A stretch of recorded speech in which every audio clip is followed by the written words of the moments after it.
amigos, bienvenidos a un nuevo vídeo, bienvenidos de nuevo a mi rincón.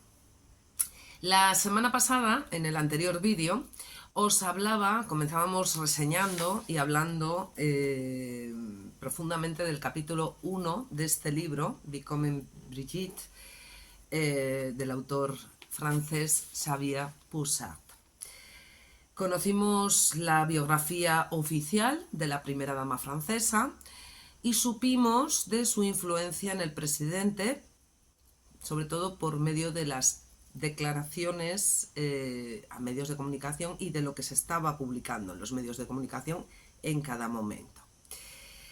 Bien, también hablamos de Candace Owens, la youtuber norteamericana que ha sido denunciada por los Macron porque afirma de forma muy vehemente, quería hacerlo adverbio y no me ha salido, vehementemente, que Brigitte Macron nació varón, nació hombre.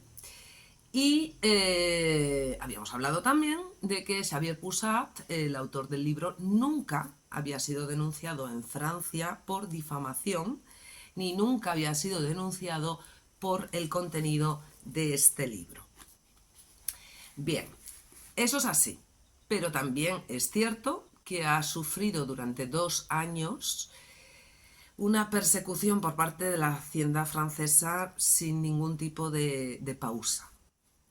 Y todos ustedes se pueden imaginar el estrés que puede generarle a un simple ciudadano que Hacienda esté detrás de ti.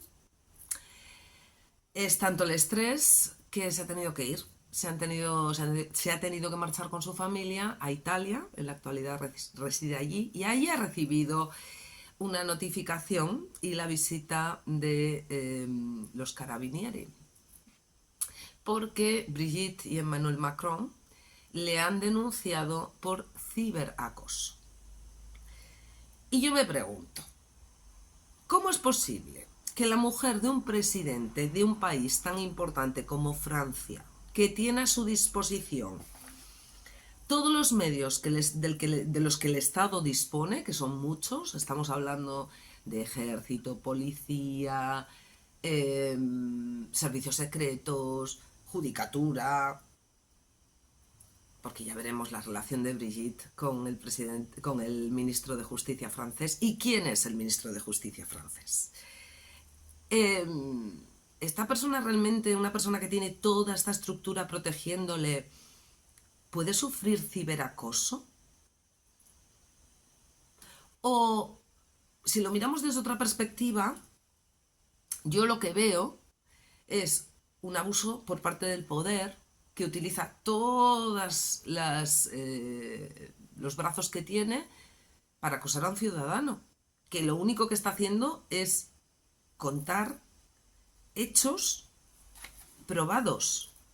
Y como no le pueden denunciar por los hechos publicados y probados, pues tiran por el lado del dinero, que eso nos hace daño a todos.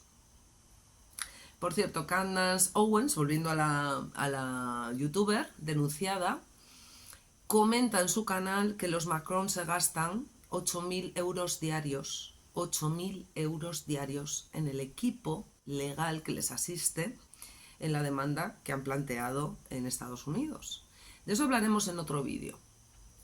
Pero ahora vamos a seguir analizando el siguiente capítulo, el capítulo 2 de este libro, de Becoming Brigitte. Y me gustaría leerles la frase con la que se abre el libro, la frase traducida, porque me parece muy acertada, muy dura y muy reveladora. El antiguo mundo está muriendo, el nuevo mundo aparece lentamente y en el claroscuro los monstruos emergen. Es de Antonio Gramsci, publicado en las notas desde la prisión en 1948. Y hoy voy a hablar de monstruos. Yo creo que es el vídeo más duro de todos los que voy a grabar de esta serie, porque el caso que les voy a contar pone los pelos de punta. Vale. Vamos a empezar contando el caso Maneché. Maneché, Denis Maneché era un hombre que a principios de los años 90, no, a finales de los 80, es denunciado por la segunda de sus hijas, que logra escapar de un horror. La hija denuncia que su padre está abusando, en el peor sentido de la palabra, de ella, desde que era una niña, desde que tenía unos 8 años. Se descubre que en los abusos están involucrados ambos progenitores. Me niego a llamar padres a seres así, porque a la mujer le gustaba gastar, a la mujer de este ser, que él se llamaba Denis y la mujer Logans. A ella le gustaba gastar en exceso y siempre estaban en números rojos. El tipo en cuestión era ingeniero. Ellos proyectaban una imagen de familia ideal, tenían un avión, vivían en una casa grande, pero de puertas para adentro la vida era un auténtico infierno.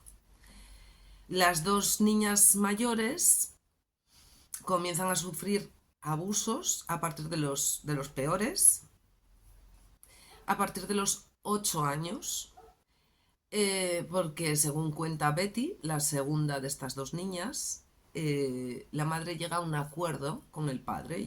El padre le permitiría gastar todo lo que ella quisiera, y a cambio él podía hacer con las niñas también lo que quisiera. Bien,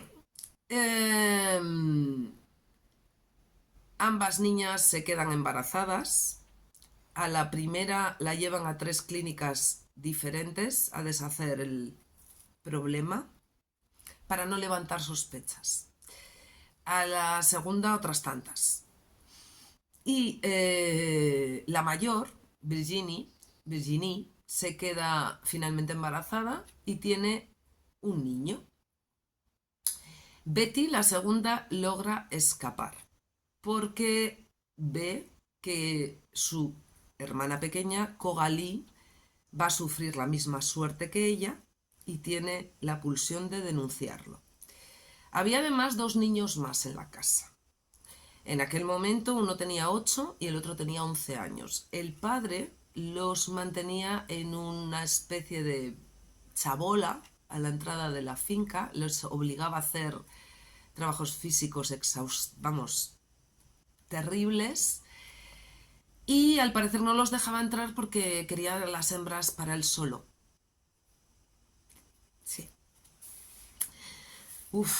Me deja mal cuerpo contar estas cosas. Bueno, se produce un primer juicio en 2012 y este señor condenan a los progenitores.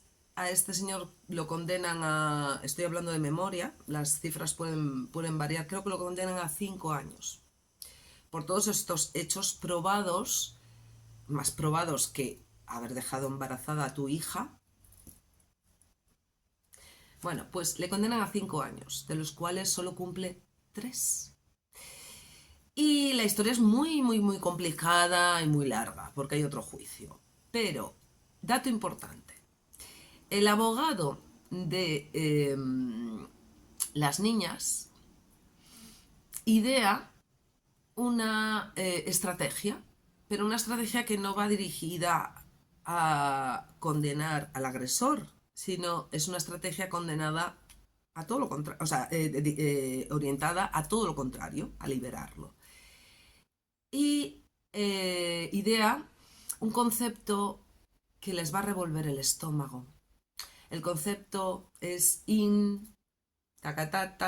cesto feliz, dando a entender que aquello era una relación absolutamente consensuada, que la hija mayor, que era la favorita, porque además a la pequeña la tenían como la insultaban. La pequeña es Betty, la mayor es Virginie y la más pequeña es Coralie, y luego están los 2 varones. Pero las 2 primeras, que fueron las que sufrieron los abusos, una digamos que era la hija dorada y la otra el chivo expiatorio. Esto en las familias narcisistas se ve así, ¿no? Un hijo tiene la culpa de todo y hacia él se dirigen todas las culpas y todas las cargas, y el otro es como, bueno, el niño dorado, que en realidad ser el niño dorado en este caso era ocupar el papel de pareja de su padre. Bien, ¿qué sucede cuando meten a este ser repugnante en la cárcel? Pues que las chicas comienzan a hacer sus vidas y Virginie empieza a trabajar de ingeniera, o sea, de ingeniera no, de mecánica en un taller.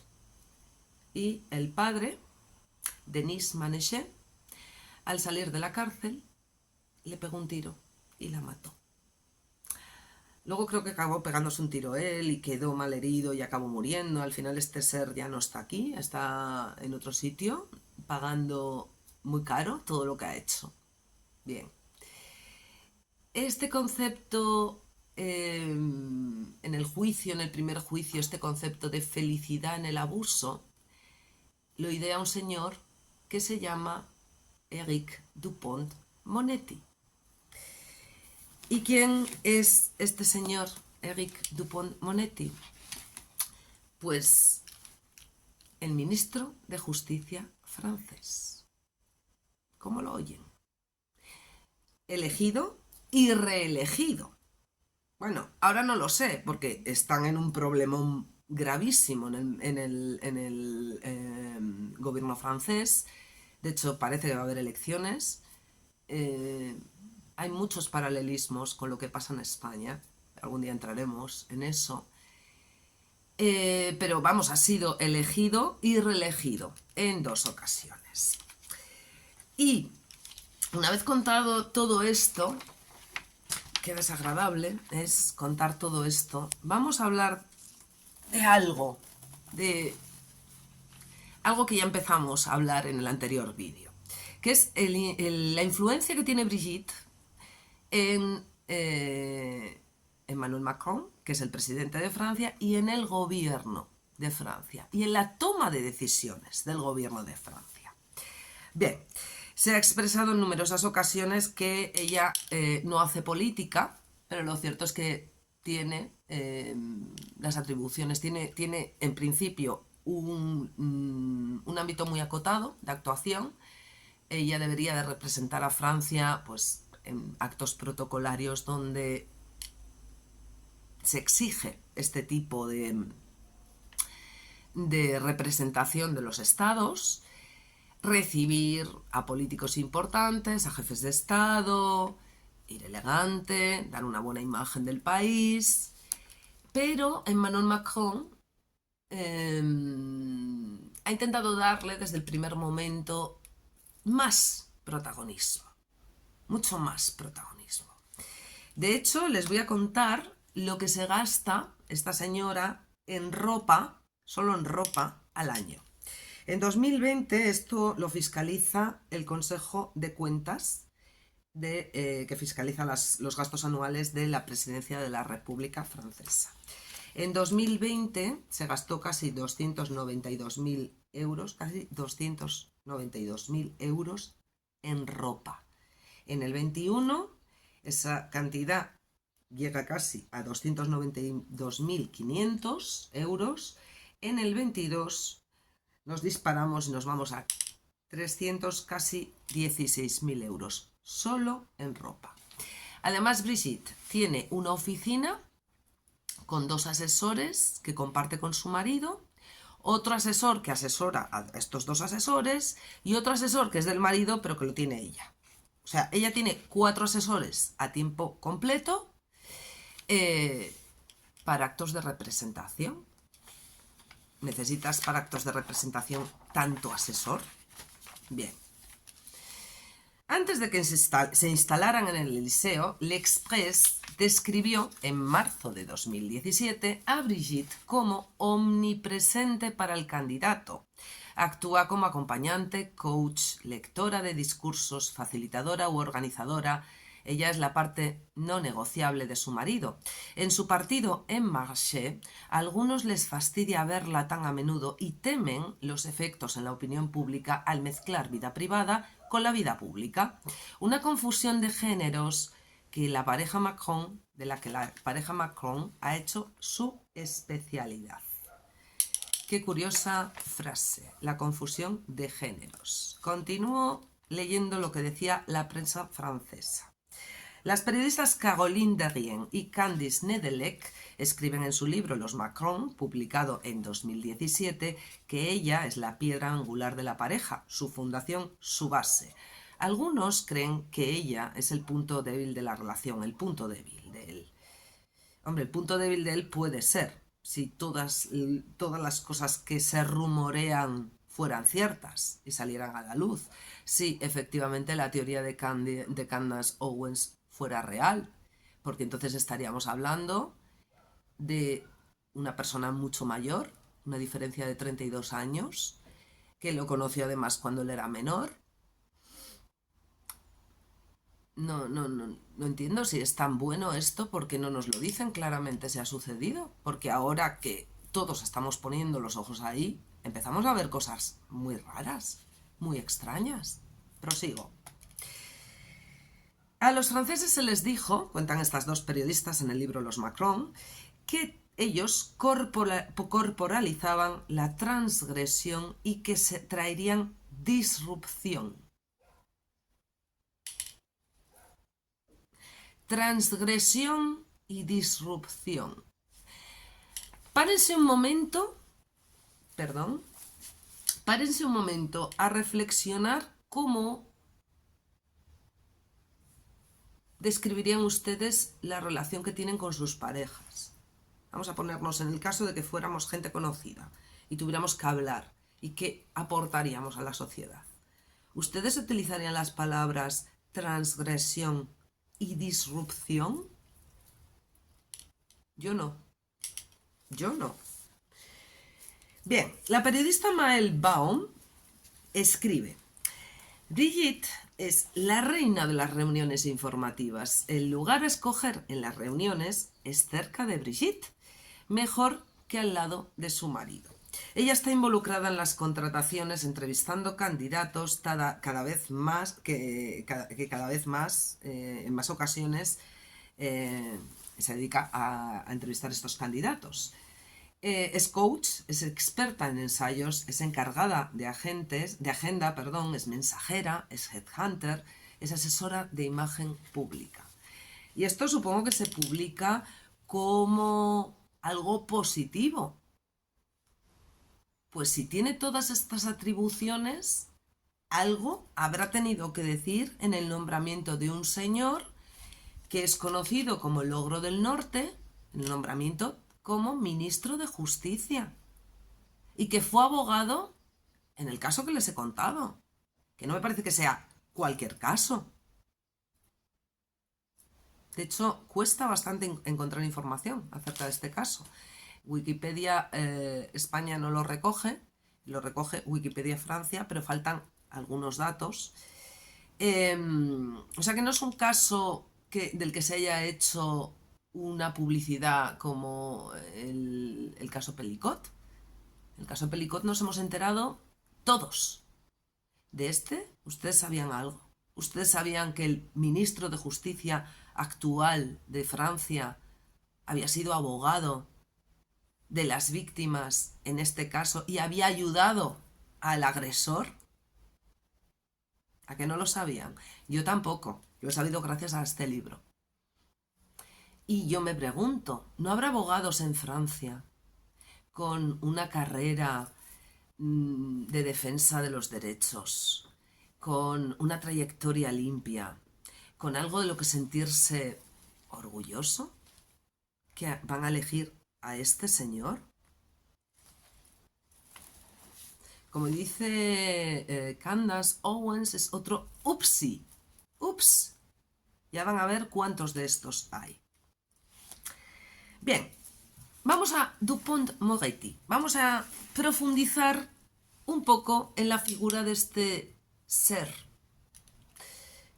que de humano tiene poco, Dupond-Moretti es un controvertido abogado que construyó su reputación desacreditando las voces de las víctimas de los pedos durante el caso Outreau, que es el primer caso, porque hubo dos juicios, en este caso que les he contado. Tampoco quiero entrar en demasiados detalles porque es absolutamente repugnante el asunto y muy desagradable. Solo quiero que sepan quién es el ministro de Justicia.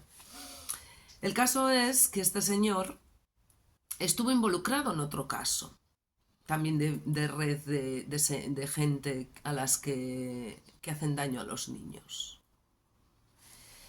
Y el psiquiatra Gerard López, el 16 de enero de 2018, denunció los métodos de interrogación de Dupont-Moretti. Usted sabe que el señor Dupont interrogó a una niña de 7 años en Saint-Omer durante 6 horas y encontró su testimonio inconsistente. Esto cambió el juicio de Outreau. Este fue un caso en el que se reconoció a todos los niños como víctimas, todos, 12 de 12. A un tipo como Dupont-Moretti no se le debería permitir llevar un caso de este tipo. Yo soy un experto, a mí no me impresiona. Estamos hablando de un psiquiatra adulto. He trabajado con los juzgados 30 años, pero imaginen a un niño que ha pasado por horrores frente a ese oso gritándole y el juez sin decir nada. A Dupont-Moretti se le conoce como el ogro del norte y también como el autor del concepto incesto consensuado e invocar incluso el mismo concepto y feliz. Bien.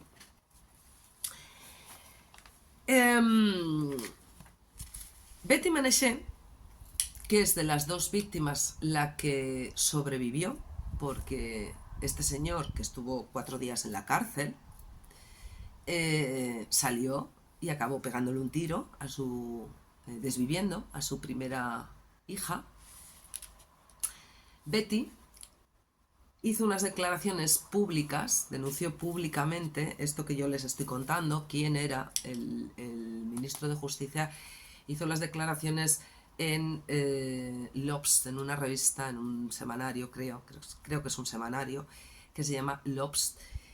Y dice que durante el primer juicio, él era su abogado y el de su hermana, y fue quien, según ella, ideó esta perversa idea de felicidad en los primeros juicios que se celebraron en Beauvoir y en Amiens, el lugar de donde vienen Brigitte y Macron. Amiens, una ciudad de 150.000 habitantes. ¿Cuánta cosa rara, por no decir otra cosa, tienen por allí, no? ¡Qué casualidad! Bien, en estos juicios las voces de las víctimas no se escucharon. Bajo la presión de mi padre, dice Betty, acabamos contando una historia en la que todo lo que nos había pasado era por nuestra culpa. Las chicas deseaban estar con él.